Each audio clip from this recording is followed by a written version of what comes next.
Hello. Well, today I took a risk to film outside because the birds are singing, the sun is shining, and the late spring is just great and awesome. And if there is something wrong with the sound, just tell me straight. But to such nice weather, I have got an equally nice book to start reading. I think you know it. Well, at least have heard something about it, as I did, because it's The Wind in the Willows. Oh, such a cute title. Well, and actually I heard about it, that it's quite a cute book.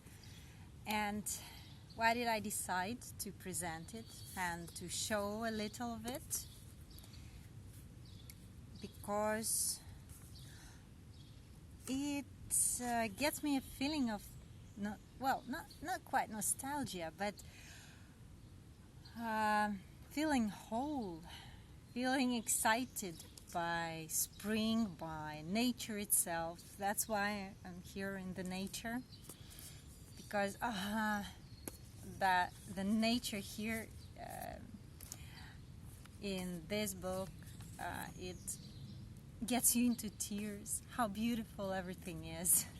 So, wanna see?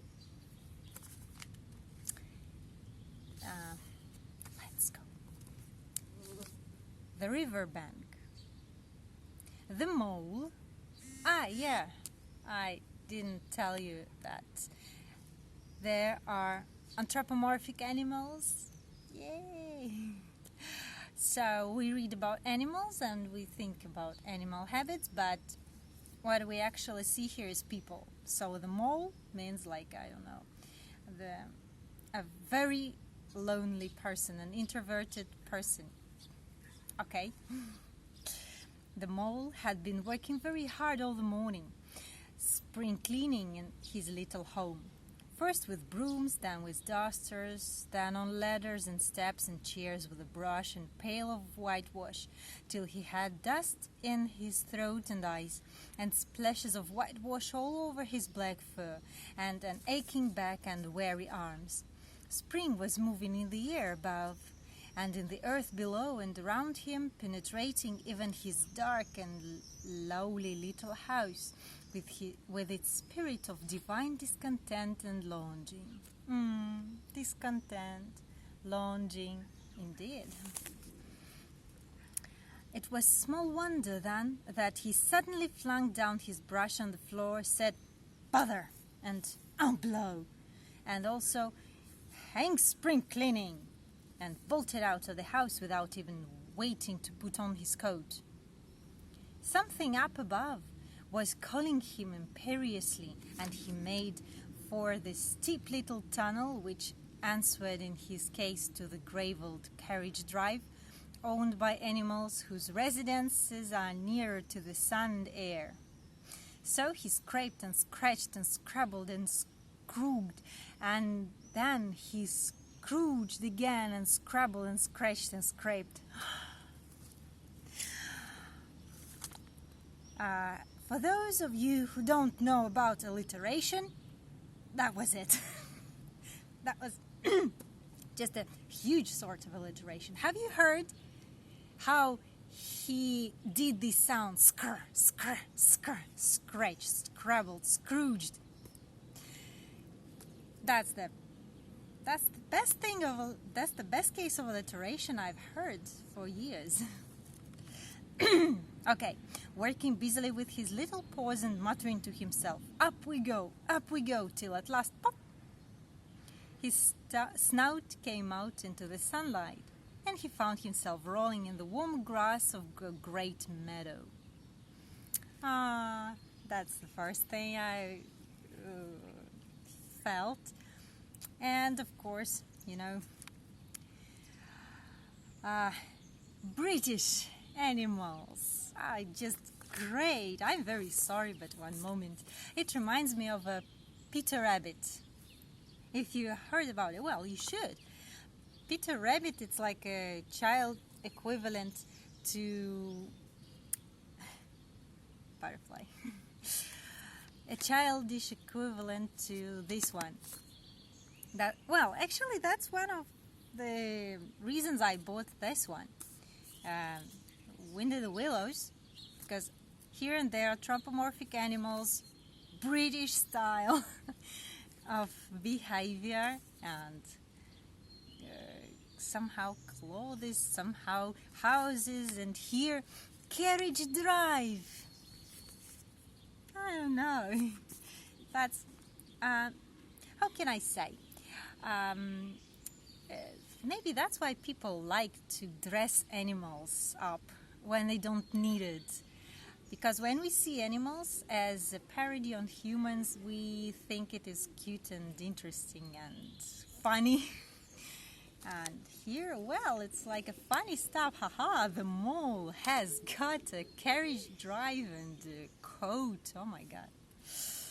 So, but now he has not. Now he's being a mole, I think, like, more than any time else. Look. This is fine, he said to himself. This is better than whitewashing.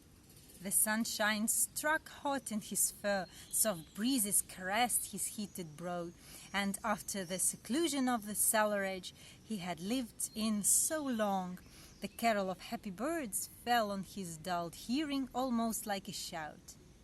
Jumping off all these four legs at once in the joy of living and the delight of spring, without its cleaning, he pursued his way across the meadow until he reached the hedge on the further side. "Hold up," said an elderly rabbit at the gap. "6 pence for the privilege of passing by my private road." He was bowed over in an instant by an impatient and contemptuous mole, who trotted along the side of the hedge, shoving the other rabbits as they peeped hurriedly from their holes to see what the row was about. onion sauce," he remarked jeeringly, and was gone before they could think of a thoroughly satisfactory reply. Then they all started grumbling at each other. "How stupid you are! Why didn't you tell him? Why didn't you say? You might have reminded him." And so on in the usual way. But of course it was then much too late, as it always is the case. It all seemed too good to be true. Hither and thither through the meadows. Hither and thither through the meadows. Okay. It seems quite a little older English than now. But god damn, it's all right. That's it. Okay, hither and thither through the meadows he rambled busily, along the hedgerows, across the copses, finding everywhere birds building, flowers budding, leaves thrusting, everything happy and progressive and occupied. And instead of having an easy conscience picking him and whispering, "Whitewash," he somehow could only feel how jolly it was to be only idle dog among all these busy citizens. After all, the best part of a holiday is perhaps not so much to be resting yourself as to see all the other fellows busy working. That's amazing. What do you think? It's, in our country there is sometimes a saying, like, you can infinitely watch three things: the fire burning, the water drifting, and somebody working. Oh yeah. I fully agree with the author. Okay.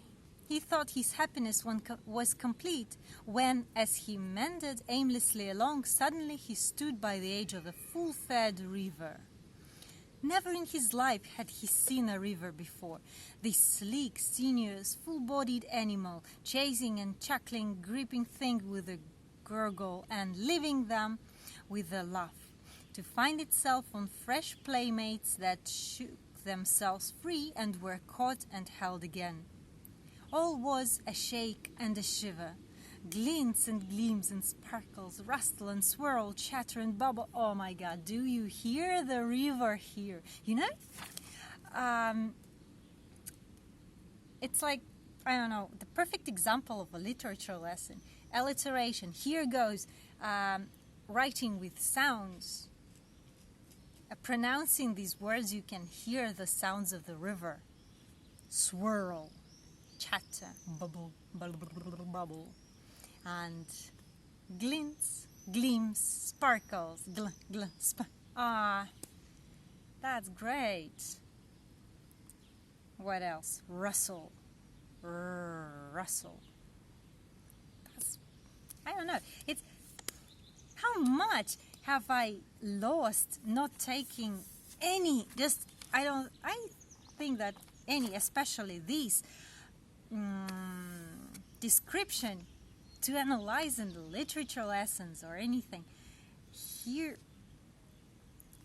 it's just, every sentence I read is full with expressive devices. Do you know why? Yeah, I think you know why. For us to see this picture in details and for us to, how can I say, to bear in our minds the feeling. What is it like? Why I'm here in the nature? Because every time when it's in this tough situation, when we are all stuck at home, I see this grass, these nice flowers, so little. Then every time when I go out to the street, I say, oh my God, this is grass. Oh my God, it's a flower. And when I see it with a fresh eye, I can see every petal, every glimpse of a color, every smell as new and so sharp.